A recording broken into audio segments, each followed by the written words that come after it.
నా పేరు గార్లపాటి మధుబాబు అండి. మాది చుట్టుకుంట కేవీపీ కాలనీ. నేను గుంటూరు వచ్చి ఒక 15 సంవత్సరాలు అవుతుంది.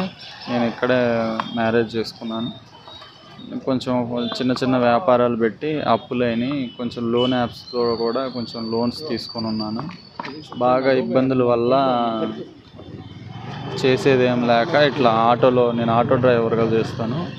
ఒక అతను పరిచయం అయ్యి ఇట్లా కిడ్నీ డొనేట్ చేస్తే ఇంత అమౌంట్ ఇస్తారు, అది ఇది పలానా ఫేస్బుక్లో ఉందని చెప్పాడు. సరేనని నేనే ఫేస్బుక్లో సెర్చ్ చేస్తే కిడ్నీ ట్రాన్స్ప్లాంటేషన్ అని ఒక వెబ్సైట్ ఉంది. ఆ వెబ్సైట్ ఓపెన్ చేసి చూస్తే O positive, B positive need, age 31 to 33 అని చెప్పారు. సరే నేను O పాజిటివే కదా, ఏజ్ 31 కదా అని నేను రిప్లై ఇచ్చాను. విజయవాడ నుంచి ఒక అతను భాష అని ఫోన్ చేశాడు. అతను డొనేట్ చేశాడంట ఆల్రెడీ. నేను ఇచ్చాను, బ్రదర్ ఇంత అమౌంట్ ఇస్తారు, ఒక 30 lakhs ఇస్తారు, మీరు ఇస్తారా, ఇట్లా మెసేజ్ చేశారు అంటే ఇస్తానని అన్నాను. సరే విజయవాడ రమ్మంటే వెళ్ళాను. అక్కడ వెంకటన్ అతన్ని ఒక అతన్ని పరిచయం చేశారు. అతను మీడియేటర్ అంట. ఆయన ద్వారా పేషెంట్ వాళ్ళ బామ్మర్ది పేషెంట్ వాళ్ళు పరిచయం చేసి బ్లడ్ టెస్ట్లు అన్ని టెస్టులు చేయించి, క్రాస్ మ్యాచింగ్ ఇంకా దానికి సంబంధించిన టెస్టులు అన్నీ చేయించి అన్ని క్రాస్ మ్యాచింగ్ ఓకే అయిన తర్వాత ఈ కిడ్నీ డొనేట్ చేయాలంటే ఫ్యామిలీ ఫ్రెండ్ అయినా ఉండాలి, లేకపోతే ఫ్యామిలీ బ్లడ్ రిలేషన్ అయినా ఉండాలంట.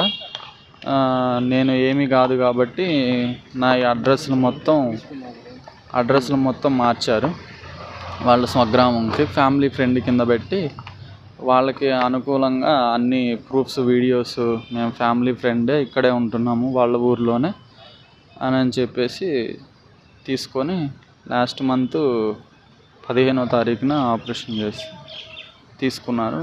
అమౌంట్ అడిగితే ఇవ్వట్లేదు. దానికి తోడు ఫ్యామిలీ ఫ్రెండ్ కింద పెట్టించాము, ఏం చేస్తామన్నట్టుగా మాట్లాడుతున్నారు. నాకు టెస్ట్లు అన్నీ చేసి లెఫ్టే తీసుకుంటామని చెప్పారు ఫస్ట్, కానీ లెఫ్ట్ తీసుకోకుండా రైట్ తీసుకున్నాను.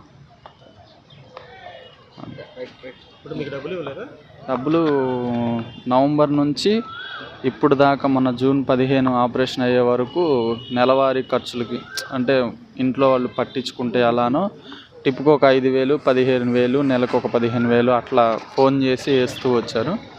ఒక 50,000 మటుకు ఒకసారి క్యాష్ ఇచ్చారు. ఇంకా అంతే. ఇంక ఫ్యామిలీ ఫ్రెండ్ కింద పెట్టాం కదా అన్నట్టుగా మాట్లాడుతున్నారు. అతను ఫోన్ లిఫ్ట్ చేయట్లేదు. నాకు ఇప్పుడు నేను ఎన్ని రోజులు ఉంటానో నాకు తెలియదు. నాకు ఇస్తానన్న అమౌంట్ నా సమక్షంలో నా భార్య పిల్లలకి ఇవ్వవలసిందిగా, నాలాగా ఎంతోమంది ఫేస్బుక్ ట్రాప్లో పడి నెలకి 10 నుంచి 15 మంది దాకా ఇస్తున్నారు. దీన్ని అరికట్టాల్సిందిగా. నా వల్ల ఏమన్నా నేను దెబ్బతిన్న మోసపోయాను, నా వల్ల ఇంకెవరన్నా ఇట్లా మోసపోకూడదన్న ఉద్దేశంతో.